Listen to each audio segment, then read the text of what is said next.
आज हम हिंदी विषय के अंतर्गत ये कारक टॉपिक को पढ़ेंगे।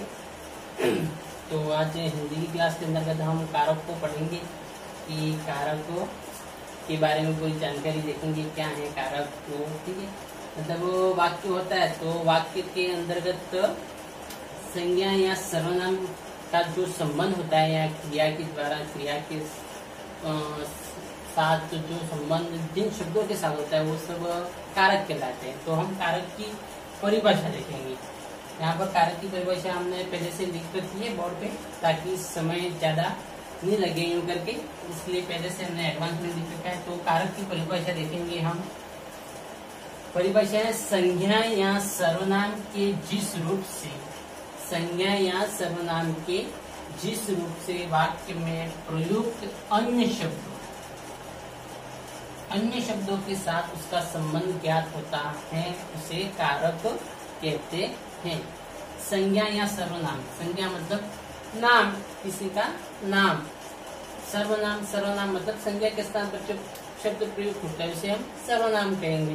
तो उनके साथ जो वाक्य में एक क्रिया रहेगी, ठीक है, क्रिया वाक्य में आवश्यक रूप से रहेगी, निश्चित रूप से क्रिया रहेगी, तो उस अन्य शब्द जो है उन शब्दों के साथ जो क्रिया का संबंध होता है वही हमारे कारक कहलाते हैं। तो कारक की परिभाषा क्या रहेगी? संज्ञा या सर्वनाम के जिस रूप से वाक्य में प्रयुक्त, वाक्य में जो प्रयुक्त दूसरे शब्द हैं उन शब्दों के साथ उसका जो संबंध ज्ञात होता है, जो संबंध के बारे में हमें पता चलता है कि क्या संबंध बताया जा रहा है, वही कारक कहलाएगा। जैसे यहाँ पर एक उदाहरण दे रखा है, राम ने रावण को मारा। राम ने रावण को मारा। अब ये राम क्या है? किसी का नाम है, ठीक है, मतलब क्या? संज्ञा है, संज्ञा है राम, ठीक है। अब राम का संबंध, ये वाक्य है पूरा, ठीक है, इसमें मारा क्या है? क्रिया है, मारना क्रिया से मारा शब्द बना हुआ है, तो क्रिया का संबंध है रावण को, ठीक है। अब राम ने मारने की क्रिया के द्वारा किसको मारा? मतलब रावण को मारा। यहाँ पर संबंध सीधा बताया जा रहा है रावण को, मतलब ये रावण क्या है? कर्म। तो इस तरह से ये हमें कारक का ज्ञान पता चलता है कि वाक्य में कौन सा कारक है, वो संज्ञा या सर्वनाम शब्दों के द्वारा क्रिया के साथ प्रयुक्त होने पर, मतलब क्रिया के द्वारा हमें पता चल जाता है कि उस वाक्य में कौन कौन से कारक हैं, क्या है वो, ठीक है। तो उसके बारे में देखेंगे हम। अब आगे देखेंगे कारक के भेद। कारक के भेद, कारक के हिंदी के अंतर्गत कारक के भेद या कारक के प्रकार देखेंगे तो वो 8 प्रकार के हैं। कारक टोटल कितने प्रकार के हैं? 8। अगर वही बात हम संस्कृत के अंतर्गत देखेंगे तो संस्कृत के अंतर्गत कारक 6 माने गए हैं, जबकि हिंदी के अंतर्गत 8 कारक माने गए हैं। अब 8 कारक कौन कौन से हैं? कारक यहाँ पर लिखा है मैंने पहले से ही, कारक कौन कौन से हैं। कारक यहाँ पर 8 कारकों के नाम लिखा है: कर्ता, कर्म, करण, संप्रदान, अपादान, संबंध, अधिकरण और संबोधन। उन कारकों का एक चिन्ह होता है, ठीक है, उसको हम विभक्ति चिन्ह भी कह सकते हैं या परसर्ग भी कह सकते हैं। तो ये इन कारकों का क्या है? चिन्ह है अलग अलग। कर्ता कारक का चिन्ह क्या होगा? ने। कर्म कारक है तो कर्म कारक का चिन्ह क्या होगा? को। करण कारक है, करण कारक का चिन्ह होगा से, के द्वारा, से या के द्वारा। ये करण कारक का चिन्ह है, ठीक है, विभक्ति चिन्ह कह सकते हैं। संप्रदान है, संप्रदान का होगा के लिए या को। अपादान है, अपादान का कारक चिन्ह हो जाएगा से, मतलब अलग होने के अर्थ में। से 2 बार आया, करण कारक में भी से आ रहा है और अपादान में भी से आ रहा है, लेकिन यहाँ पर जो अपादान कारक का प्रयुक्त होगा तो वहां पर से होगा, वो अलग होने के अर्थ में होगा, तो वहां पर अपादान कारक होगा। अगर से दे रखा है और उस वाक्य में, इस वाक्य से हमें पता नहीं चल रहा कि यहाँ किसी प्रकार का कोई अलग हो रहा है, तो वहां पर करण कारक होगा, ठीक है। तो अलग होने के अर्थ में अपादान कारक होगा से, अगर विभक्ति चिन्ह वहां पर है तो, ठीक है। संबंध कारक, संबंध कारक में कारक चिन्ह है का, के, की, रा, रे, रे, ये सब क्या है? संबंध कारक के चिन्ह, ठीक है। अधिकरण कारक, अधिकरण कारक में जो चिन्ह है वो में, पे, पर, ये तीनों अधिकरण कारक के चिन्ह हैं। उसके बाद अंतिम कारक है हमारा संबोधन। हे, अरे, रे ओ, मतलब किसी को संबोधन कर रहे हैं या किसी को बुला रहे हैं, तो वहां पर जो संबोधन होगा वो संबोधन कारक होगा। अब इनको विभक्तियां भी कह सकते हैं, ठीक है। विभक्ति मतलब कर्ता कारक में विभक्ति होगी तो वो मतलब वो उसको प्रथमा कहेंगे, ठीक है। उसी तरह से कर्म को द्वितीया, करण तृतीया, संप्रदान चतुर्थी, अपादान पंचमी, संबंध षष्ठी, अधिकरण सप्तमी, संबोधन होगा, ठीक है। ये विभक्तियां हैं सभी कारकों की। अब संस्कृत के अंतर्गत षष्ठी जो संबंध है और जो संबोधन है, इन दोनों को कारक नहीं माना है। तो बाकी जो बचे बाद में प्रथमा, द्वितीय, तृतीय, चतुर्थी, पंचमी, सप्तमी, इन 6 को ही कारक माना है संस्कृत के अंतर्गत, जबकि हिंदी के अंतर्गत इन 8 को कारक माना गया है। तो सामान्य जानकारी हमने अभी देखी कारक की परिभाषा और कारक के भेद। कारक के भेद हुए हैं 8 और 8 की नाम हमने देखे और उनके विभक्ति चिन्ह देखे और विभक्ति भी हमने देख ली। अब हम अलग अलग कारक के बारे में जानकारी प्राप्त करेंगे, ठीक है। अभी हमने देखा कारकों के भेद देखे थे, 8 कारकों के भेद हमने देख लिए थे और उनके विभक्ति चिन्ह और विभक्ति देख ली थी। अब हम देखेंगे कर्ता कारक। उसमें से प्रथम है, पहला जो कारक है वो कर्ता कारक है। कर्ता कारक के बारे में हम देखेंगे। कर्ता कारक का विभक्ति चिन्ह होगा ने। क्या विभक्ति चिन्ह होगा? ने। ने विभक्ति चिन्ह। अब कर्ता कारक की परिभाषा क्या है, मतलब कर्ता कारक को कहते इसको। तो संज्ञा या सर्वनाम की जिस रूप से क्रिया करने वाले का बोध होता है उसे कर्ता कारक कहते हैं। मतलब वाक्य में क्रिया है और वाक्य में जो क्रिया है उस क्रिया को कौन कर रहा है, मतलब जो क्रिया को करने वाला शब्द या क्रिया जो कर रहा है, जो शब्द हमें बोध होता है वही हमारा क्या होगा, कर्ता होगा। मतलब वही शब्द जो संज्ञा या सर्वनाम होगा वही कर्ता होगा, कर्ता कारक होगा। मतलब वाक्य में क्रिया को करने वाला कौन होगा, कर्ता होगा। और कर्ता कारक का विभक्ति चिन्ह ने है। इसकी परिभाषा हमने देख ली कि वाक्य में जो संज्ञा या सर्वनाम है जिस उसके मतलब उसके द्वारा जो क्रिया की जा रही है तो उस क्रिया को करने वाले का जो बोध होता है वही कर्ता कारक हो जाए। जैसे एक उदाहरण है यहाँ पर, राम ने पत्र लिखा। राम ने पत्र लिखा। अब यहाँ पर लिखा क्या है, क्रिया है, ठीक है। उस क्रिया लिखा मतलब पत्र लिखा है, ठीक है। तो जो लिखने का मतलब क्रिया कर रहा है, मतलब कौन कर रहा है, तो यहाँ पर राम कर रहा है। राम पत्र लिखने का काम कर रहा है तो राम क्या होगा, कर्ता होगा, ठीक है। और लिखा मतलब होगा वो हमारी क्रिया हो जाएगी, ठीक है।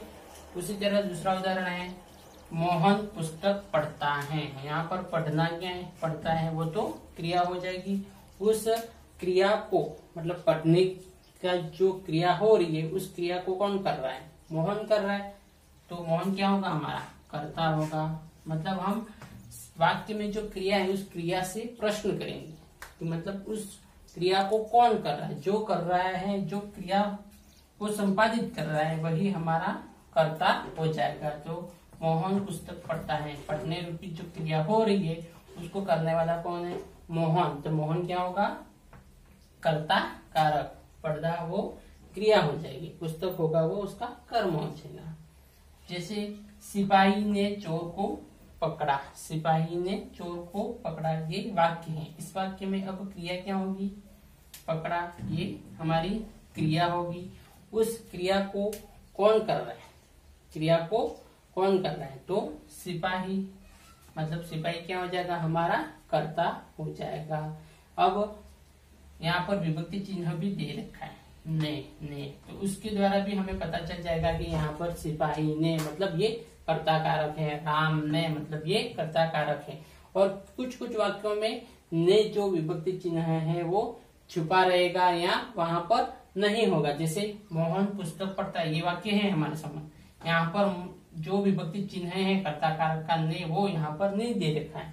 फिर भी हमें उस क्रिया के साथ हम प्रश्न करेंगे तो हमारा कर्ता सामने आ जाएगा, मोहन, ठीक है। उसी तरह से विभा भात खाएगी। विभा भात खाएगी, खाएगी वो हमारी क्रिया हो जाएगी।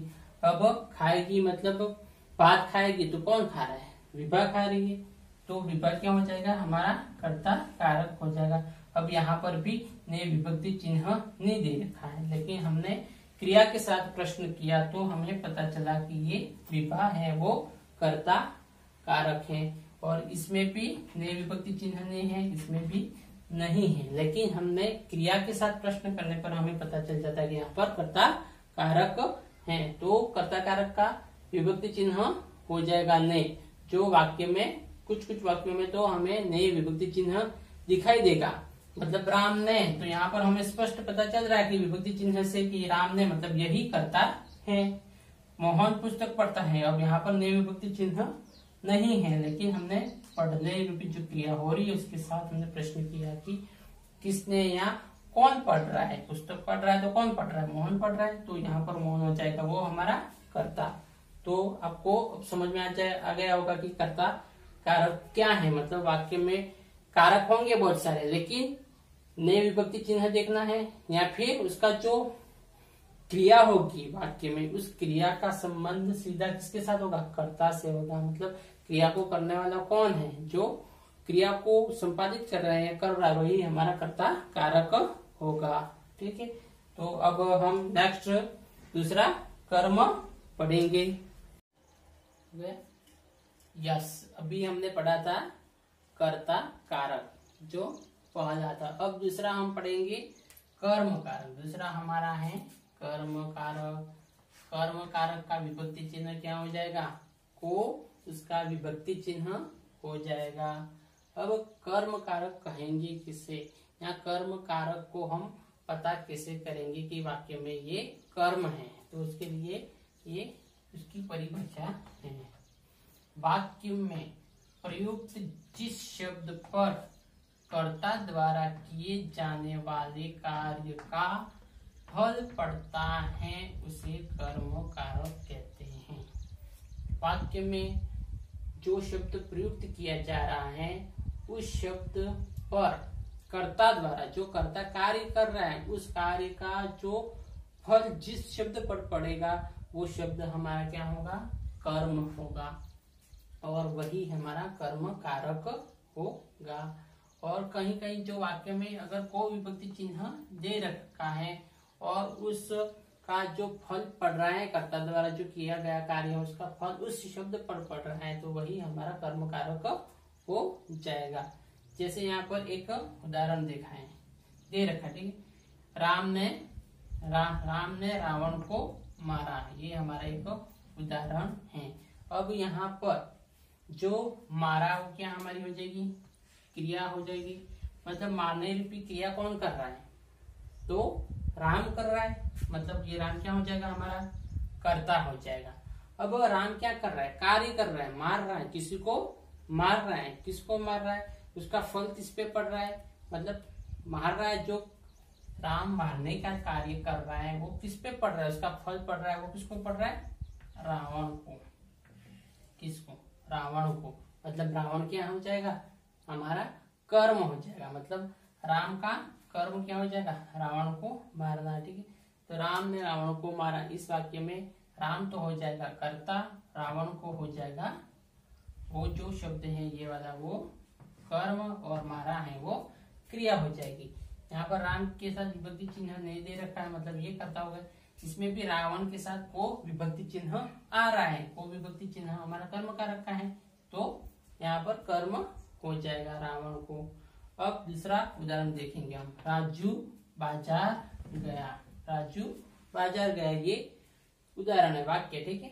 तो इस वाक्य के अंतर्गत गया वो तो हो जाएगा हमारा मतलब क्रिया, ठीक है, और कौन जा रहा है, मतलब राजू जा रहा है, तो राजू है वो हमारा हो जाएगा कर्ता, क्या हो जाएगा, राजू हो जाएगा वो कर्ता हो जाएगा, मतलब राजू अब जा रहा है, कहाँ जा रहा है, मतलब उसका जो फल पड़ रहा है, मतलब जो जा रहा है वो कहाँ जा रहा है, यूं हम उसके साथ प्रश्न करेंगे, तो जा रहा है, वो जा रहा है, कहाँ जा रहा है, बाजार जा रहा है, मतलब बाजार क्या हो जाएगा, कर्म हो जाएगा, क्या हो जाएगा, बाजार कर्म हो जाएगा। तो इस वाक्य के अंतर्गत तो राजू कर्ता हो जाएगा, गया वो तो क्रिया, और बाजार वो हो जाएगा कर्म। अब इस वाक्य के अंतर्गत देखो पहले वाक्य के अंतर्गत हमने यहाँ पर देखा था राम ने रावण को मारा, यहाँ पर रावण को मतलब ये विभक्ति चिन्ह दे रखा था, तो हमें पता चल जाता कि ये रावण को मतलब ये पूरा कर्म है। अब यहाँ पर न तो कर्ता के साथ विभक्ति चिन्ह है न कर्म के साथ विभक्ति चिन्ह है,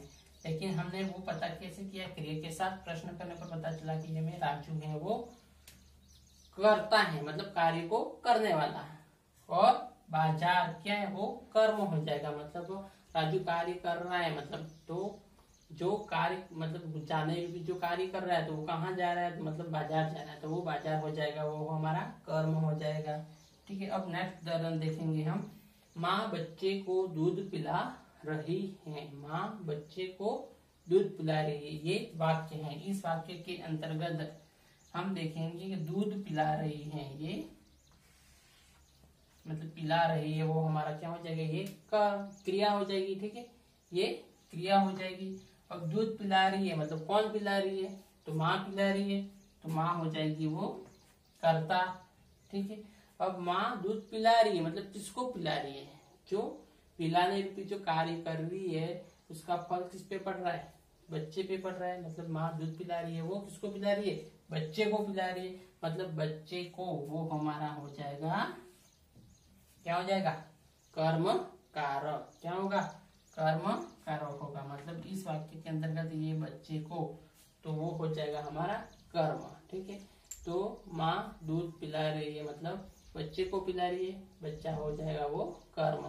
तो आपको समझ में आ गया होगा कि कर्म कारक का विभक्ति चिन्ह है को, और उस वाक्य में क्रिया दे रखी है, कर्ता दे रखा है, कर्ता के द्वारा जो कार्य किया जा रहा है तो उस कार्य का जो फल पड़ रहा है, जिस शब्द पर पड़ रहा है वो हमारा कर्म कारक होगा। ठीक है, तो कर्ता कारक हो गया, अब कर्म कारक भी हो गया, दोनों आपको समझ में आ गए होंगे। अब हम नेक्स्ट करण कारक के बारे में, यस कर्ता कर्म, कर्म के बाद तीसरा कारक है अपना करण कारक।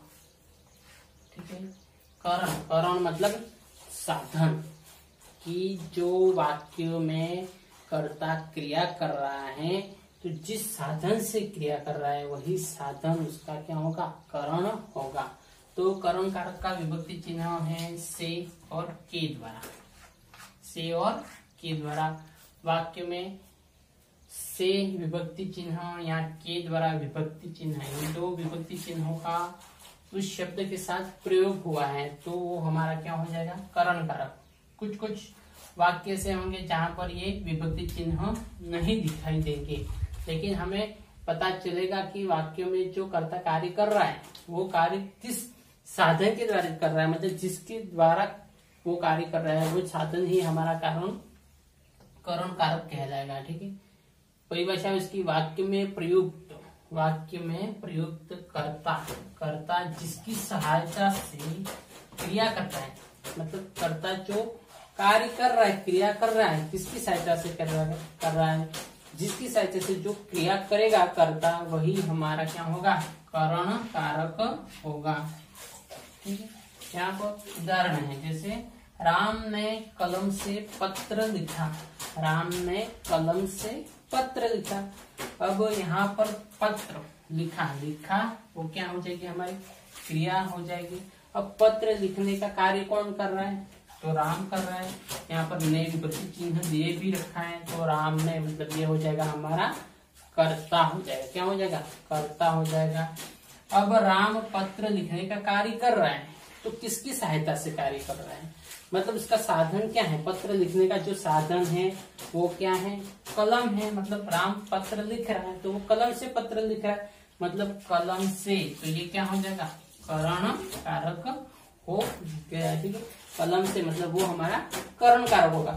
ये क्या है, कलम साधन है, पत्र लिखने का एक साधन है तो वो करण होगा। ठीक, मैं बस के द्वारा जयपुर गया। नेक्स्ट उदाहरण है, मैं बस के द्वारा जयपुर गया। अब मैं है वो तो क्या हो जाएगा, अपना कर्ता हो जाएगा, मैं स्वयं। ठीक है, अब गया वो हमारी क्रिया हो गई, क्रिया हो गई।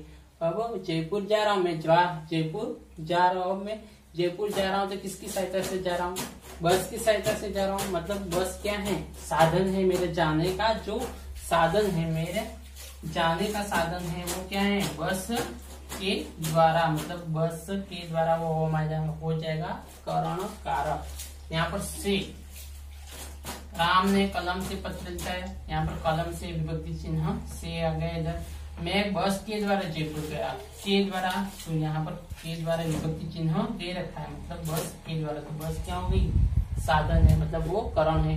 यहाँ पर कलम करण है। अब नेक्स्ट उदाहरण देखते हैं कि मोहन लाठी से कुत्ते को मार रहा है। मोहन लाठी से कुत्ते को मार रहा है, ये उदाहरण है। अब मोहन तो हो जाएगा कर्ता, मार रहा है वो हो जाएगी हमारी क्रिया। अब वो कुत्ते को, मतलब ये क्या है, कर्म हो गया, ठीक है, कुत्ते को वो कर्म हो गया। अब मोहन कुत्ते को मार रहा है, किससे मार रहा है, लाठी से मार रहा है, तो लाठी क्या हो जाएगी, करण हो जाएगी, मतलब लाठी क्या है, साधन है, तो ये करण है। इस वाक्य में ये साधन है लाठी से, मतलब वो करण हो गया। इस वाक्य में बस के द्वारा, मतलब ये भी एक साधन है, मतलब वो भी करण हो गया। कलम से, मतलब ये भी एक साधन है, मतलब इन वाक्यों में जो जो साधन है वो सब क्या हो गए, करण कारक हो गए, ठीक है। तो करण कारक को समझ में आ गया होगा अच्छे से, कि जो वाक्य में कर्ता क्रिया कर रहा है, जिसकी सहायता से क्रिया कर रहा है, जो साधन है वही करण कारक